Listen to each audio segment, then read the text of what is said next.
the Health and Wealth Radio Network. Listen for Invite Health with Jerry Hickey and Amanda Williams. Weekday mornings at 9.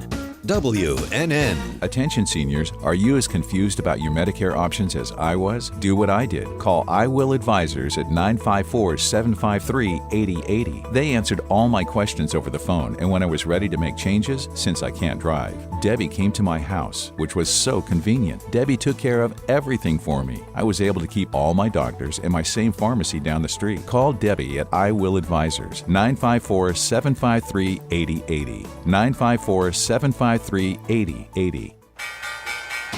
People are learning in a classroom how money is made from home at Online Trading Academy. Just how much? $100, $200, $300. They were able to get to $500 a day in a little over 8 months. $500 a day, folks, is $10,000 a month. Get classroom instruction on how money can be made from home and how risk is limited. Learn stocks, options, futures, forex. Learn step-by-step from professional traders at Online Trading Academy. Everyone starts off very small baby steps. You know, if you can't average $100 a day, there's no way you're going to be able to make $300 a day or $3,000 a day in the markets. Thousands have learned how money can be made from home with limited risk at Online Trading Academy. Attend a free half-day class to see how it works in Broward and Palm Beach. Online Trading Academy. Call now.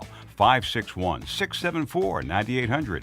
561-674-9800. That's 561-674-9800. Now you can get Talk 1470 WNN on 95.3 FM too.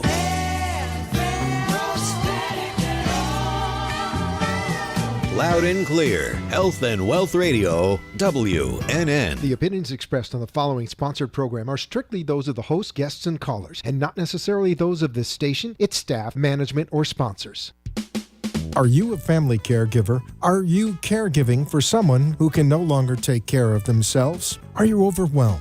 This is CareGiverSolutions.info with Marcia Teal. Marcia will be hosting an hour of true stories and information, tips and updates of the latest research and necessary information in the caregiving field, focusing on you, the family caregiver. An Alzheimer's disease and dementia care expert, Marcia has 15 years of hands-on experience at Arden Courts, a leader in assisted living dementia communities here in the U.S. Marcia covers everything you need to know as a family caregiver, especially if you care for a loved one with Alzheimer's disease or other related dementia or chronic illness. If you have a friend or relative that is also a family caregiver, call them now. They won't want to miss a minute. And let them know they can watch on CareGiverSolutions.info. And they can listen on WNN 1470 AM in South Florida or nationally on the iHeartRadio app.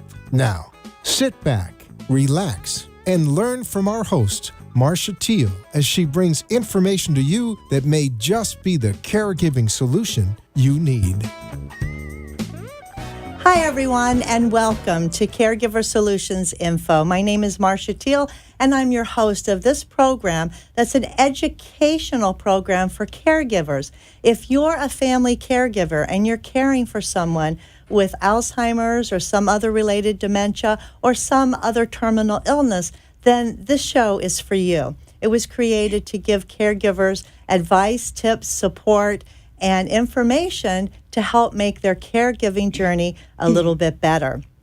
So I'm glad that you've joined us today, whether you're listening to us on local radio here in South Florida or whether you have actually tuned in and watching us live stream. Either way, we're glad you're here. We are live from Boca Raton, Florida, and we are in our third year of Caregiver Solutions Info, helping many, many caregivers throughout that time by interviewing professionals in the healthcare field and things that are related to the healthcare field, such as elder law attorneys, social workers, geriatric care managers, even caregivers themselves.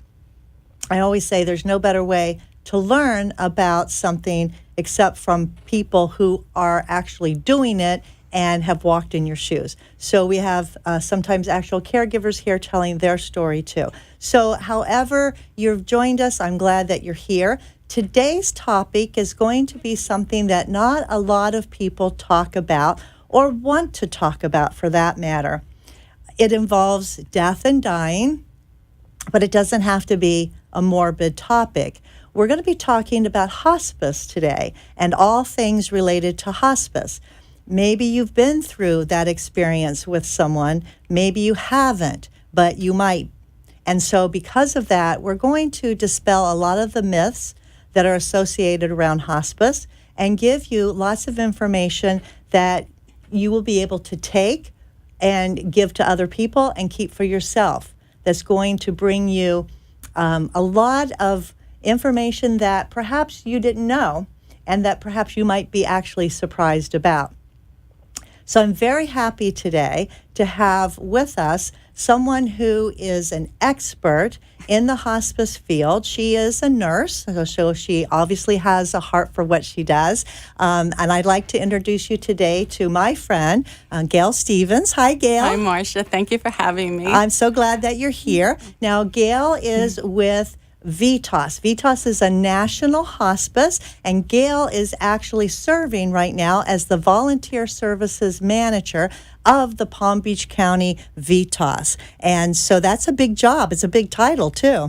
And I know that, for many, many years now, you've been a nurse, and so you have a heart for caring, as all nurses do. So I want to ask you a few questions before we get started about all this hospice.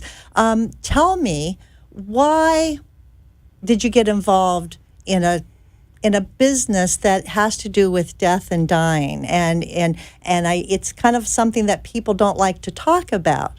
So how did you get involved in this?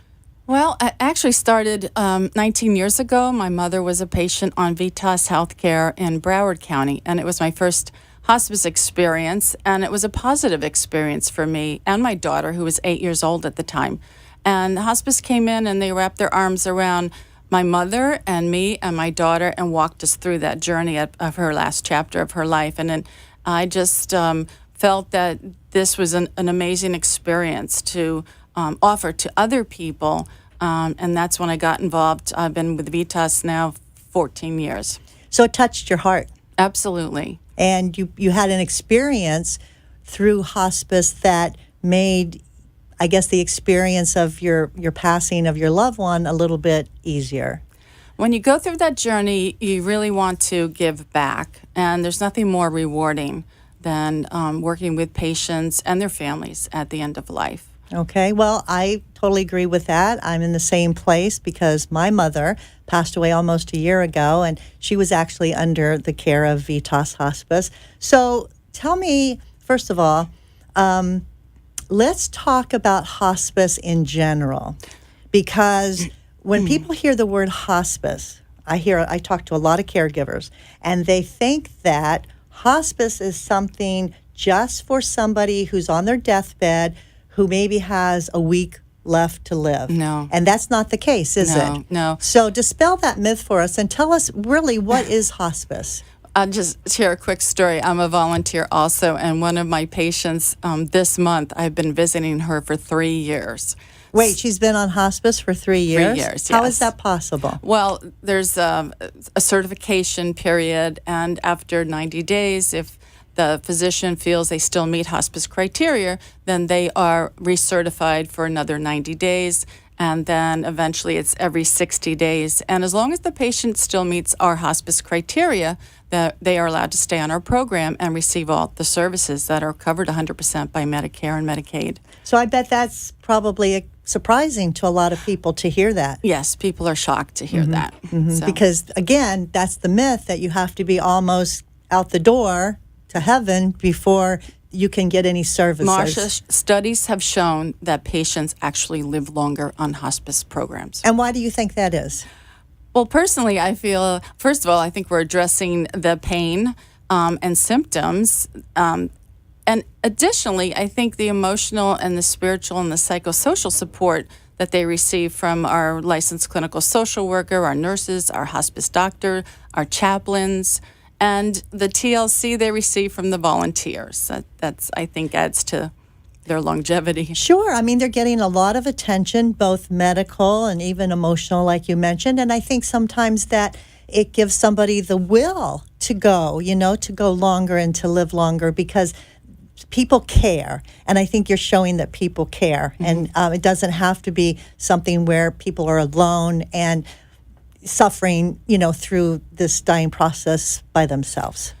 Unfortunately, that's what happens as a person is going through the dying process.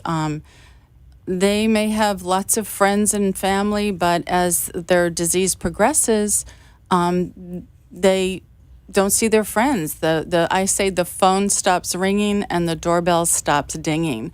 And then you have loneliness and isolation and depression, all that sets in. And so all our team members and the volunteers add joy and life to that patient's. Why do you think that the doorbell stops dinging and the phone stops ringing? Is it because people don't care, or they're No. afraid? Are they afraid, or is it because they don't know what to say or do? Exactly. I think they're uncomfortable and therefore they want to reach out, but they just don't know how to reach out. Yeah. They just don't feel comfortable. Yeah.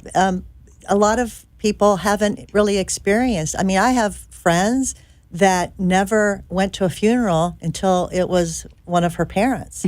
And that surprised me, because how do you go through life without, experiencing death, until you get to, mid-adult age? Very surprising to me. And so a lot of people, like that particular friend, she doesn't know what to say or do because she hasn't really gone through it, before. And it's very difficult for some people to express, how they feel. And Marcia, you were talking about hospice, and two of the criteria is that the patient has been given a life-limiting diagnosis, that the physician feels they have a prognosis of 6 months, and that the patient wants comfort measures only, not aggressive treatment in a hospital setting. They want to be in their home, and that's where VITAS is really instrumental in providing the care in the patient's home or wherever they say their home is. We bring the hospice team and services to them in their home. Okay, so hospice services in general can be in a home, but they can be other places too, correct? They can be in hospitals, nursing homes, maybe? Not necessarily in a hospital, more in an assisted living facility or a nursing home. Those are places that we can provide hospice care. Okay. Because if they're in a hospital, they're more than likely seeking aggressive treatment. And if and when they reach a point that they want comfort measures only, that's when they can make that referral and have an admission nurse come out to do an assessment and see if they meet criteria to come onto our program. Okay. So the criteria, getting back, because you mentioned that people can have hospice services if they meet a criteria. So they have to have a certain diagnosis, and the doctor has to think that within 6 months that would be, in the doctor's best opinion, right, that would be the end of life. Right. But it doesn't always happen because doctors don't know. Right. And that's okay. They're, if they're wrong in their prognosticating the 6 month, as long as the patient, if they're on our program, they're continually being assessed, and if they meet that criteria, then we can continue to provide care for them. Okay. So I know VITAS is a national provider of hospice services. Yes. And all across the country, there are many, many different kinds of hospice services. And VITAS is with us here in Palm Beach County. It's one of the hospice services that we have. What does the name VITAS mean? It is actually Latin, and it's referring to quality of life. That when we speak to patients about VITAS, we're actually adding quality to their days. Okay. So like you said, you alluded to the fact that people can actually do better and live longer under hospice services because you're adding that quality of life to them. And the history of VITAS, I know that back in 1978 it was established, and you're in how many states across the United States? We're in 15 states and Washington, D.C. We have a total of 44 programs scattered throughout those states. Okay. And one of your programs is volunteering. And that's what we're going to be talking about, because you are the volunteer manager of Palm Beach County for hospice services here. And because of that, we want to highlight volunteering. Now that we've dispelled the myth and that people understand what hospice is and what hospice can do, I want to know, why volunteers? Is there a reason why you have volunteers under hospice? Well, actually, it was President Reagan back in 1982. He was the one responsible for enacting the Medicare hospice benefit into law. But at that same time, he mandated that all hospices have a volunteer department. And our department, we must do 5% of the total patient care hours that our staff does. So my job is to get out into the community and to recruit and train and retain angels on earth for our volunteer team. Well, I think that's a wonderful goal that you have, and I know you're very good at it. So when we come back from our first commercial break, we're going to have one of Gail's volunteers with us, and she's going to be sharing her experience and all about what she does as a volunteer. So stay tuned. We will be right back. Arden Courts is not just a place to live, it's a place to call home. Residential living combined with quality caregiving. This is the philosophy behind Arden Courts. Communities created exclusively for individuals with Alzheimer's disease and related dementia who would benefit from a safe and structured environment.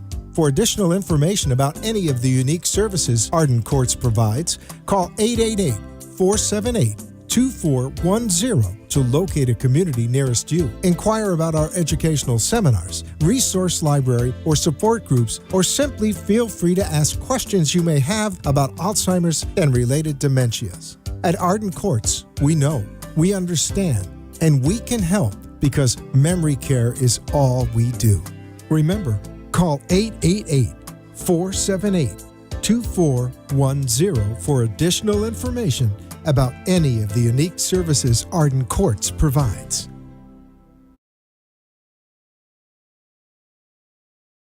Being unable to recognize the obvious often occurs with Alzheimer's or related dementias, even among their caregivers. When the time comes for you to decide that someone you love needs more help than you can give, will you be able to recognize it? Don't wait for a crisis to make the decision for you. Talk to Arden Courts. Memory care is all we do. We know, we understand, we can help. To learn more, visit arden-courts.com. Arden Courts follows equal housing opportunity guidelines. Somewhere at the corner of bewildered and confused is a lost mother, a father, a sibling, a grandparent. Wandering is a common symptom of Alzheimer's or related dementias and can often make those who care for a loved one feel just as lost. If you're looking for a place that's safe and secure, look to Arden Courts. Memory care is all we do. We know, we understand, we can help. To learn more, With visit CareGiverSolutions.info. I'm Arden Marcia Courts Teal, follows and equal today we're housing talking opportunity about guidelines. hospice. Hospice is something a lot of people get confused about, when it's available, when it should be initiated, how long it can last, what are the services. So we have with us today the expert on hospice services, and her name is Gail Stevens. She is a nurse. She's also the volunteer services manager for VITAS Hospice Services. It's called VITAS Healthcare here in Palm Beach County. And Gail has joined us, and with Gail right now, we have an actual volunteer, and this is Amy Decker. Hi, Amy. Hi, thanks for having me. Thank you for coming and talking about volunteering. Mm-hmm. Amy, I know that you have a full-time job because you work at a legal firm, which is an elder law firm in the South County here in Delray, Solkoff Legal. Yes, I do. So that's your full-time job. Right. So your full-time job at the legal firm, it doesn't involve dealing with people in hospice or dying or anything like that, does it? Well, we have a couple of times gone into a hospice facility just to have them sign a will or their documents, but for the most part, we do deal with the elderly, but not necessarily to the aspect that hospice. Okay, so does. your hospice contact is very limited. Very much so. So the question then is, number one, why do you want to volunteer for a hospice organization? What motivated you?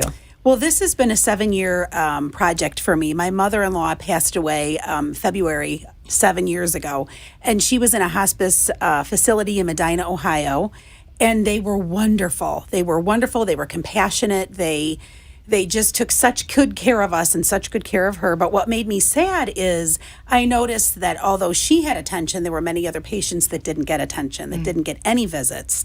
And I remember going to the nurse saying, that's terrible. I want to go in and talk to them. I want to spend time with them. Why don't they have family and friends? And so she said that there was a program that I could become certified or learn about so that I could help out in Medina, Ohio. Sadly, my father passed just a few months later, which brought us down here to Florida.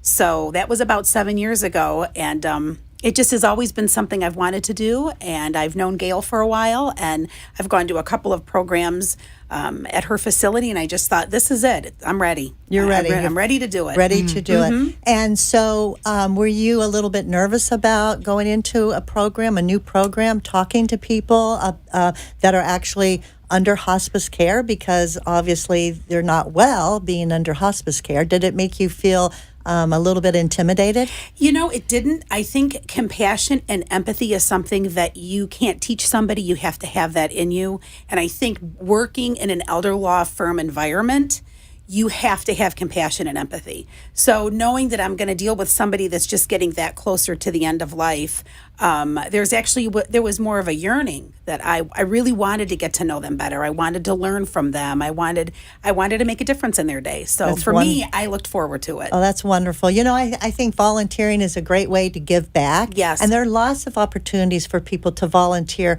a lot of charities and a lot of other organizations that need volunteers. So I think that if we all, within ourselves try to volunteer at something, absolutely, I think the world would be a much better place. So yes, kudos to you for doing that. Gail, Amy is one of your volunteers, but you have lots of different kinds of volunteers. Tell me about that. We have 4 different types of volunteers. We have those that are administrative volunteers that come into the office and help our staff. We have patient care volunteers that go out to the patient's home about 4 times a month, and they provide socialization. Their job is to provide joy, give joy to that patient and their family. And then we have Paw Pals, which are our 4-legged volunteers. We have Paw Pal dogs. They go through a VITAS screening, and they end up coming into the office for an interview. And when it's all said and done, they get their photo taken for their badge, and they get a purple bandana that says Paw Pal. Now, they're not therapy dogs, but they're not certified through me. Some of our dogs are, but it's not through me. I just put them through the VITAS screening. So they're friendly, well-behaved dogs. So they're not really therapy, but they do a lot of things that therapy dogs do. Yes, absolutely. By making smiles on people's faces and creating that sense of the pet that maybe they used to have. Yes, and exactly. They can connect with. Many of our patients had dogs in the past, and maybe they went into a facility and they had to get rid of their dog. And so when they're offered that opportunity, they jump for it, and they're excited, and it's a great bond that happens between the owner and the 4-legged volunteer and the patient. With the Paw Pals program, the owner of the dog and the dog are both volunteers. Absolutely. They both, they both wear a badge. Okay, so they both have to go through. So, Amy, I know you're not the canine breed, so what kind of volunteer are you? I am the one that comes in to make them feel special for the day. So I get to go in and just make a difference in their day and their afternoon and their morning. So I love to prepare in advance so that I can go in and think of something special every day when I go in there, just to kind of put a spark in their life. Okay, so you have administrative, you have the people that go with the pal paws, and you have another program I think you want to show me here? Yes, I wanted to speak about our Memory Bear program. And I brought along my Memory Bear, which was my mom's nightgown. And VITAS, this is a unique program that VITAS offers for patients and families. After the patient has passed, we're able to make 3 memory bears for the family. And our chaplain coordinates all this. It's actually part of the bereavement of care that we provide for the surviving spouse or the family members. and they will provide us with 3 garments per se that they want the bears made out of, and then Vitas allows me to purchase the pattern, the stuffing, the eyes, the nose, and the little label in the back made by a Vitas volunteer. And then I have volunteers who sew. And they come and get their assignment and go home with it, and then they come back with 3 bears. Wow. In addition to that, Marcia, I wanted to say the pattern doesn't come with this, but we have a pocket that is sewn on the front of the bear. And that is there so that the family can put a photo of their loved one. And it really does add comfort and joy. And sad days, there's nothing like for me to grab my mom memory bear and just get a big hug. Can I see the memory Sure. bear? For those of you that are not watching us live on the live stream, Gail has here her memory bear. This is your mom's memory bear because it's made out of her clothing. And it's a beautiful green, soft to the touch with little white snowflakes on it. And the bear has got his eyes and nose and a pretty little ribbon.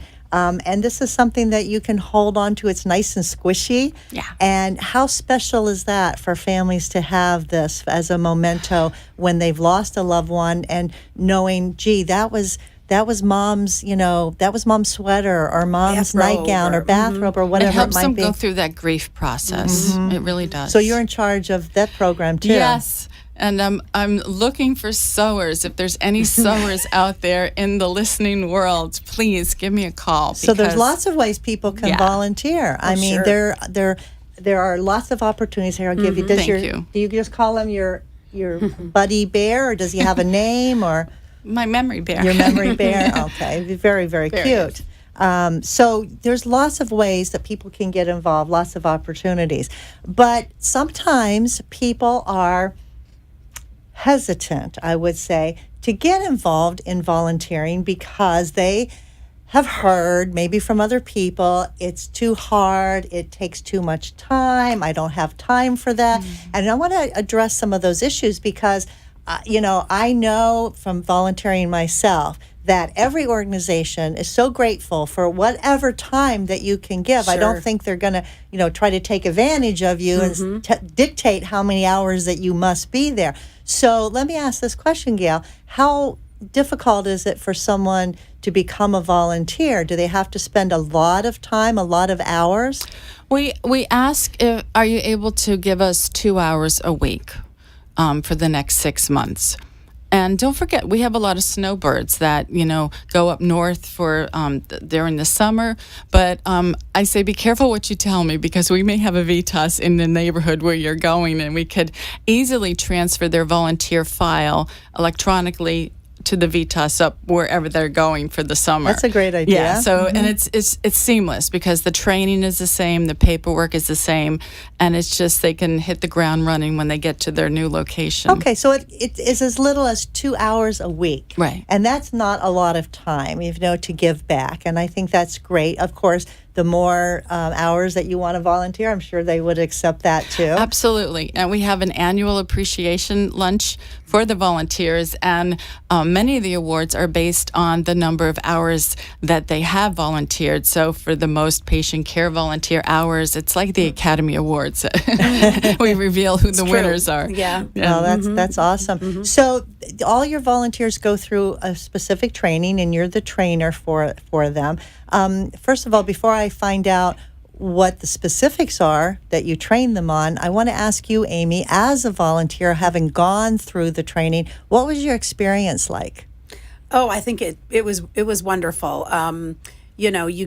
You just get to learn the ins and outs of different things that you don't even think about. Gail is so good at just talking about, because she's been in it so long herself, she shares some of her personal tidbits of things to look forward to, things that you can work on, how to handle a patient if they're in a bad mood, a good mood, how to divert their attention. So I loved it. It was definitely worth it. It was a full day event, and you got to interact with other people that were going in the same direction that you are. So I enjoyed every bit of it. And you only had to give up one day for the training? One Saturday, yeah. One day. Okay, that's great. That was it. So, Gail, being that you were talking volunteers, except for the sewers, because I know, these days, who sews hardly anymore, and I would imagine that's hard to get a lot of people, maybe quilters and people that are still into the craft of quilting to be a sewer. But other than that, is your job difficult looking and finding volunteers in the world that now we're so high tech, we're not so much hands-on anymore? Is it a difficult? No, actually, we are connected with volunteermatch.com and the vitas.com website you can go on to. I'm out in the community speaking at different events at churches and synagogues and communities. So I'm always looking if someone in the listening world has a community you would like me to come and speak and present hospice overview or volunteer opportunities. And just really, I'm always recruiting. I mean, I have people that walk by my home in the neighborhood walking their dog, and I start a conversation with them, and next thing you know, they're signing up. With their dog to be a paw yeah, to be a pal. paw pal volunteer. So it's just, it's... So it's a matter of just then letting people know, because if they have, like Amy had, that yearning to do something, to give back, you're giving them that opportunity. Yeah, and you can do it even if you have a full-time job. I think that people are more turned away because they're afraid, I got a full-time job, but you can absolutely, it fulfills your life. And fit it in, part-time, it's very easy. Weekends, evenings, whatever it works for you. Rewarding. Well, we're going to talk more about what it takes to be a volunteer and the training that you provide, and more than that. We're going to come back right after our commercial break, so stay with us. Take a pen and jot down this information. The inability to recognize the obvious often occurs with Alzheimer's, particularly among the family members who care for them. When the time comes for you to decide that someone you love needs more help than you can give, will you be able to recognize it? Don't wait for a crisis to make the decision for you. Talk to us. We know. We understand. We can help. Arden Courts. Wandering is a common problem for people with Alzheimer's or related dementias. It's also a problem for family members who care for them. Keeping them safe and secure means never letting your guard down. And even though deep down you know it's time, it hurts to have to ask for help. But it could hurt them even more if you didn't. We know. We understand. We can help. Arden Courts.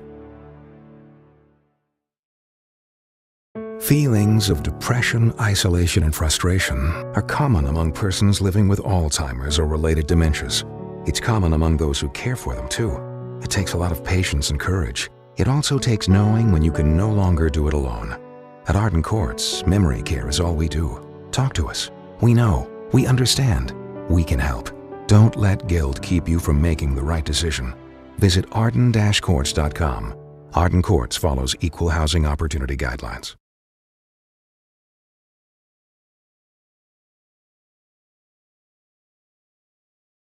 Being unable to recognize the obvious often occurs with Alzheimer's or related dementias, even among their caregivers.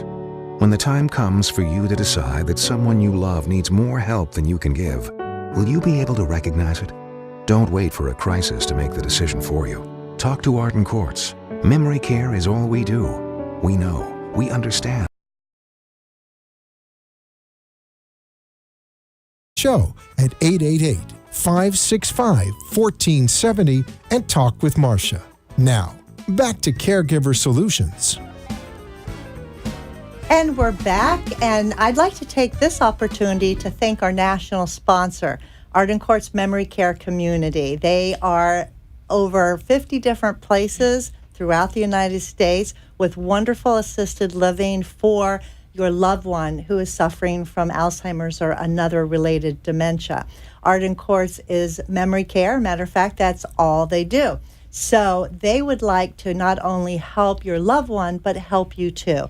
And the way they can do that is by offering a lot of resources, local support group meetings, seminars that you can go to and attend. But if you can't do that, and I know a lot of our caregivers are at home because they can't get out, they can't leave their loved one, or maybe they don't drive, maybe you're just not ready to go to a support group. But if that's the case, you can call Arden Courts to get this free book. It's called The 36-Hour Day. It's a wonderful resource for caregivers.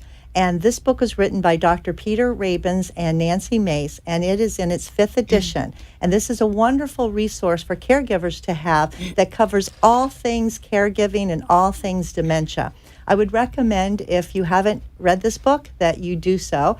And Arden Courts would like to give it to you absolutely free. All you have to do is call their toll-free number, say that you saw the offer on the CareGiverSolutions.info show, and they'll be happy to mail it right to your doorstep. So that number is 888-478-2410.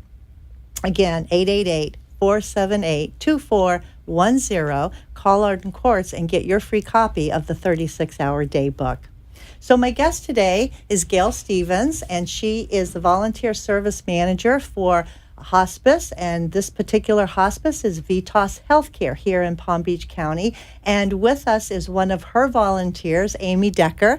Thank you both for being here today. Thank you. Amy Our works pleasure. for a law firm in Delray full-time. However, she puts in her own special time on her own to volunteer for hospice, for Vitas in particular, to help others. And we're talking about all things volunteering and all things to do with hospice. So, Gail, now we've kind of explained to everybody what hospice is, what Vitas does, and you train everybody. You have a lot of different opportunities for people to volunteer. I would imagine that if people wanted to volunteer, they probably wonder what goes into the training process. Do they have enough time? Do they have what it takes? Do you look for a certain kind of person?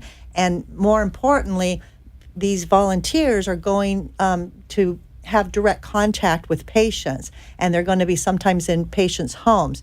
What kind of security measures do you take for that? Can you explain that? Yeah, sure. I'd like to share about that.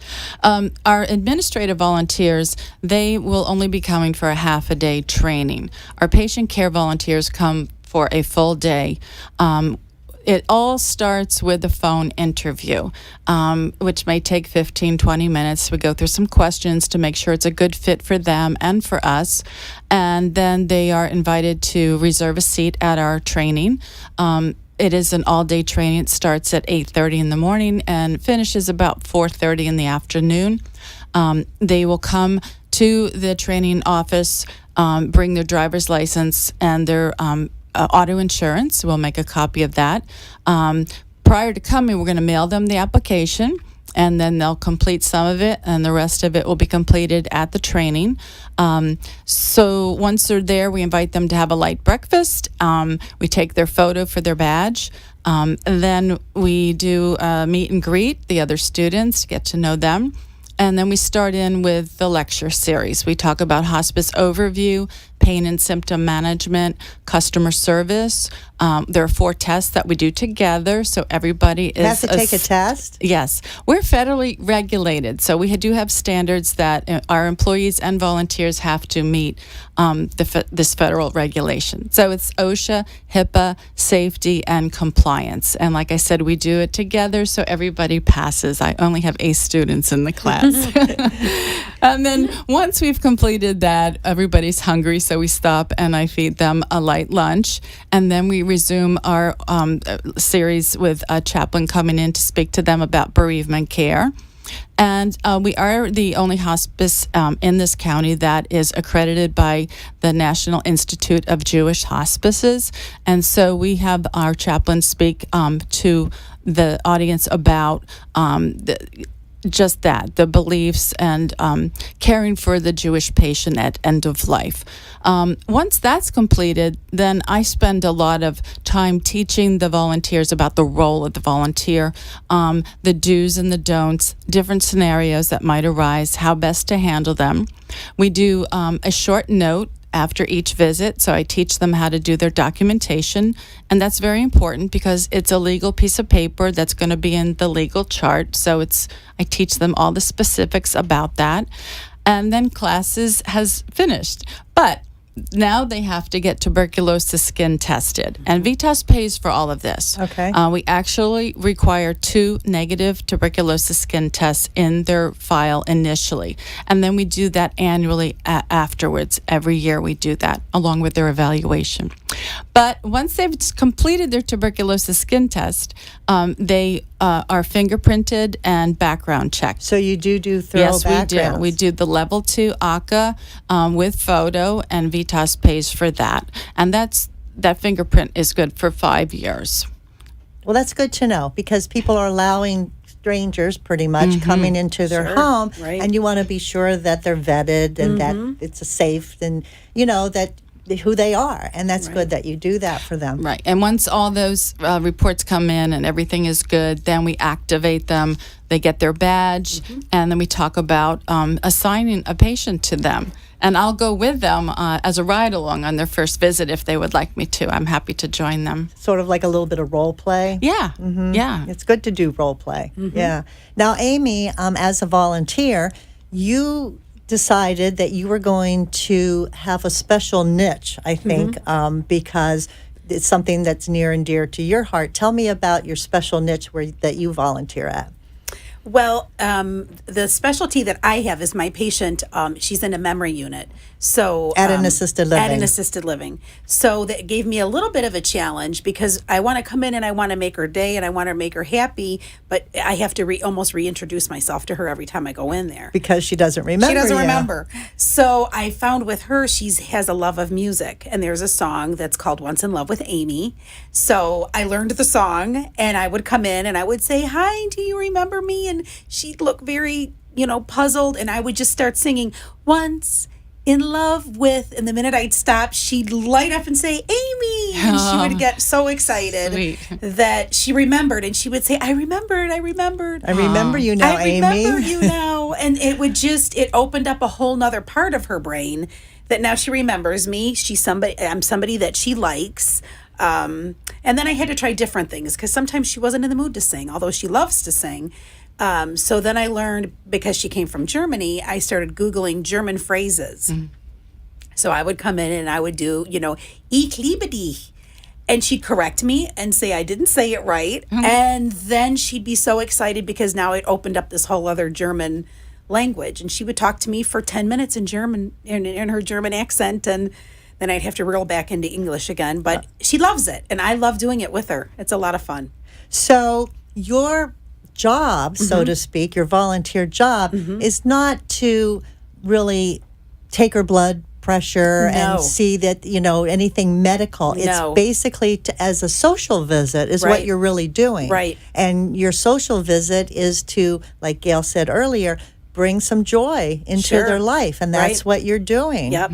And how does that make you feel? I love it. There's certain days, because I do it on the weekends, that you'll go in there and you're in the middle of grocery shopping or doing whatever, and you fly in there and you sit down, and it just makes your day. Because there's times that she doesn't want to talk directly to me. She'd rather have me talk with a group. So I'll get a little group talk going, and I just leave feeling so good, and they're so happy to see me, and they're all singing "Once in Love with Amy" as I walk out the door, that you can't help but feel good when you leave there. It's beyond rewarding.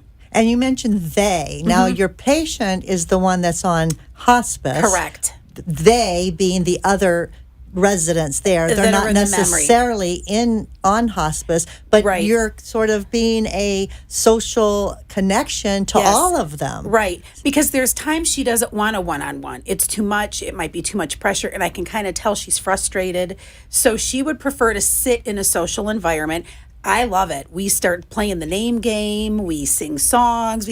And then she'll light up, and then she'll want my undivided attention. So I can kind of feel when I go in, if it's a day she doesn't want one-to-one, she'd rather have it a little group shot, I'm good with that too. Okay, so you use Saturday as your volunteer day. Saturday or Sunday. Fits into your schedule. It fits in perfectly. And you look forward to it. I love it. Wow. I love it. That's awesome. So you don't ever go into the homes, or would you go into the homes? Oh, absolutely. Okay. Absolutely. This facility is very closely located to where I live. So it's so convenient for me to fly in Saturday afternoon or Sunday afternoon. I kind of pinpoint what a good time of the day is for her.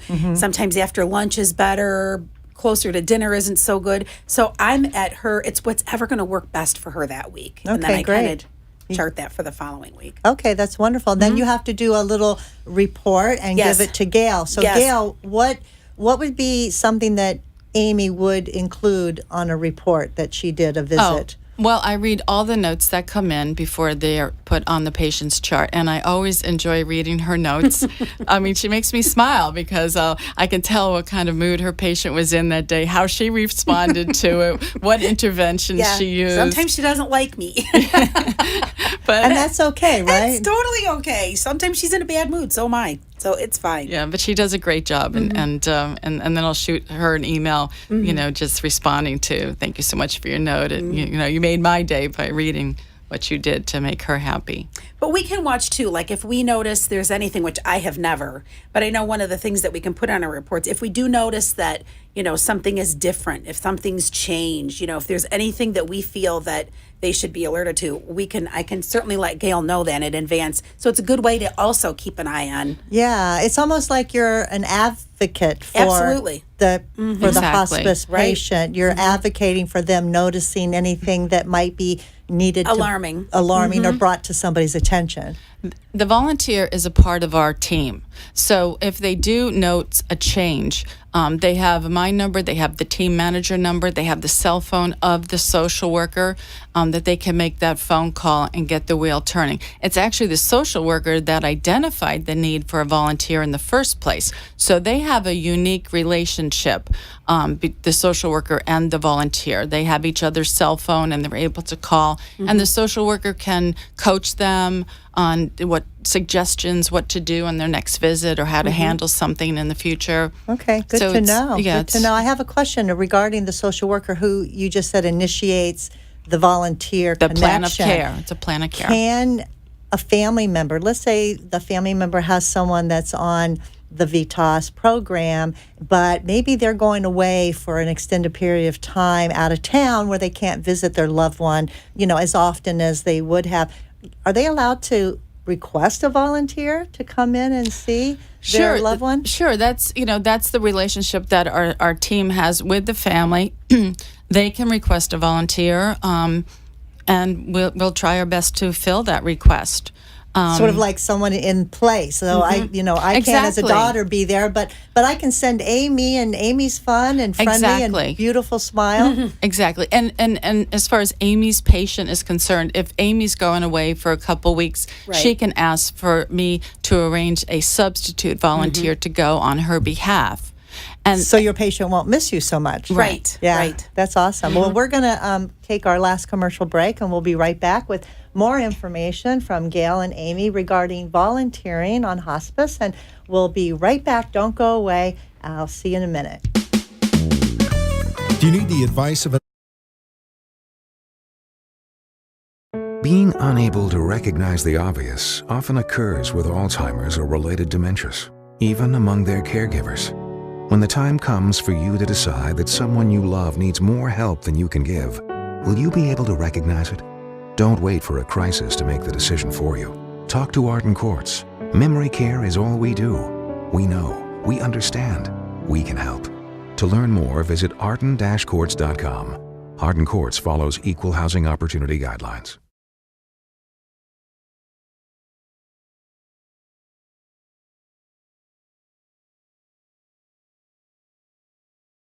Somewhere at the corner of bewildered and confused is a lost mother, a father, a sibling, a grandparent. Wandering is a common symptom of Alzheimer's or related dementias and can often make those who care for a loved one feel just as lost. If you're looking for a place that's safe and secure, look to Arden Courts. Memory care is all we do. We know, we understand, we can help. To learn more, visit arden-courts.com. Arden Courts follows equal housing opportunity guidelines. Feelings of depression, isolation, and frustration are common among persons living with Alzheimer's or related dementias. It's common among those who care for them, too. It takes a lot of patience and courage. It also takes knowing when you can no longer do it alone.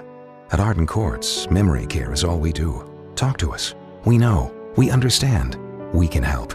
Don't let guilt keep you from making the right decision. Visit arden-courts.com. Arden Courts follows equal housing opportunity guidelines.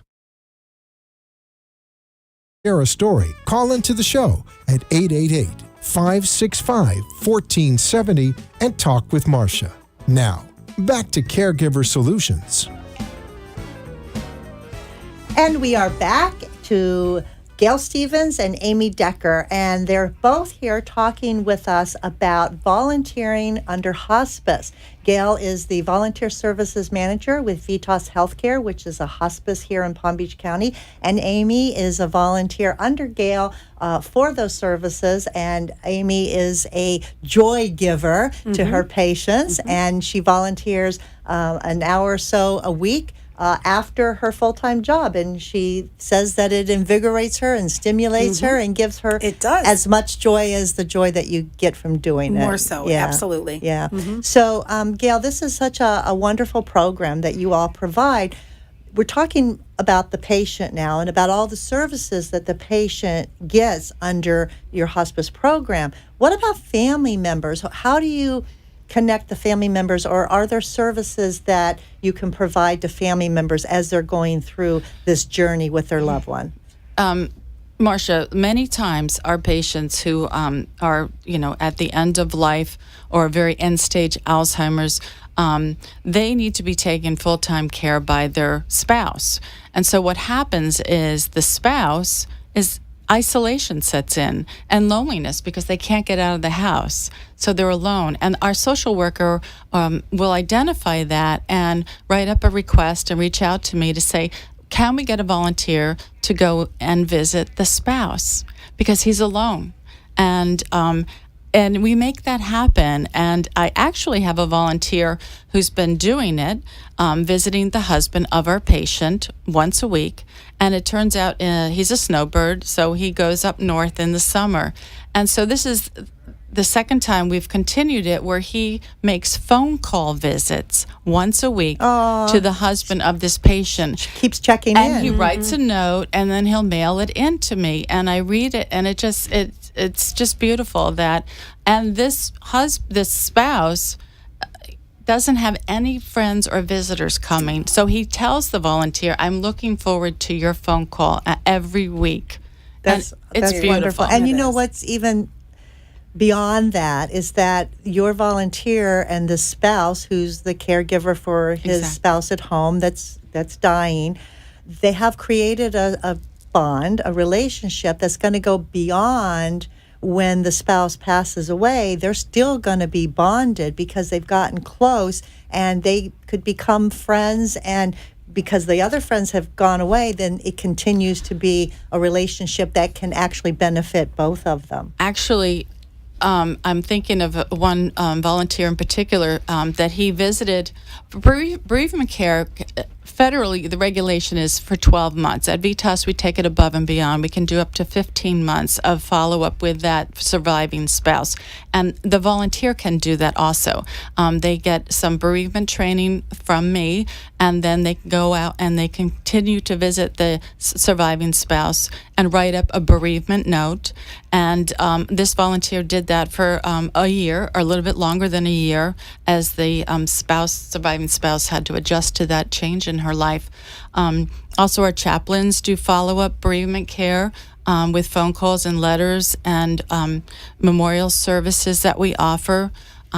So it goes above and beyond what most people would think about when they think about hospice care. Right. I know that my mother, being under your program with Vitas, she passed away about a year ago, and I continue to get newsletters. Yes. And from the bereavement, I guess, section of Vitas monthly newsletters, which are very inspiring and very comforting. And you get that and you think, wow, you don't always know that you're still grieving, and so to stop that process right after the death of a loved one is sometimes abrupt, because people grieve in different ways and for different lengths of time. Exactly. And you have that first year of the first Mother's Day without your mother, the first holiday, the first birthday without your loved one. So, and then you hit the 1-year anniversary mark, and you may think everything's under control and you hit that 1-year anniversary and just fall apart and need some support from us, and we're there for you. Yeah, and I think it's probably no accident that you're here with me today, because next week will be my mom's 1-year anniversary that she passed under VITAS. And I just thought about that, and I thought, things work out for a reason, and everything happens, the way it's supposed to. Wow. So I really want to thank you guys for being here and sharing. Gail, before we go into some other things, I don't want to miss an opportunity for you to share with everyone that's listening about how they can be a volunteer and how they can contact you and what they need to do, and just let them know, how to get a hold of you. Yes, please. And this is a shout out also for the veterans that are in the audience. We do have specialized veteran volunteers that visit our veteran patients, and that is an amazing bond that can only happen from vet to vet. Absolutely. And so if there's any veterans in the audience, I would really love to hear from you. You can call me directly at 561-733-6332, or you can email me at Gayle, Gayle, .Stevens, STEVENS, at VITAS.com. And we have orientation trainings every 6 weeks. So hopefully you'll be able to get into our next orientation class. We'd love to have you on our team. We have lots of patients waiting for a friendly visitor. And you have a lot of patients. Do you know how many in Palm Beach County or the area that you serve right now as far as number of patients? I'm sure it's... Our daily census in Palm Beach County, we're serving over 600 patients a day. 600 patients a day. So there are a lot of opportunities out there for people to volunteer, not only with your pet, not only with your smile, like Amy, not only with your sewing machine or your needle and thread to help with the memory bears, which I think is an awesome service that you do, or if you have clerical skills and you want to do some filing or some typing, you can help out that way too. There's lots of different opportunities that you have that you can do. Please. And so we want to, end this not on a sad note, because this is, something that gives hope for people that you don't have to be alone, right? You don't have to be isolated. There are people that care, that will come and wrap their arms around you, both literally and figuratively. Yes. Right. Volunteers, and thank you both for being such awesome human beings and volunteering and helping out. There's a lot of things that tug on us every day, every week, that needs our attention. But the fact that you carve out time of your busy schedule to volunteer to give back, I think is awesome. Well, it gives us quality of life too. As much as we give the quality of life, we get that back. So it's very rewarding. I always used to say to my girlfriends, if you ever have a bad hair day, come visit me at Art and Course, because you will love the love that's there, and the TLC and the caring, and it's just an awesome thing. So thank you guys again. Thank you. Thank you all for you, joining us today and hearing all about hospice and VITAS Healthcare. We will be back same time, same place next week. Don't forget, in the meantime, give somebody a hug, because they need it and so do you. Take care. We'll see you next time.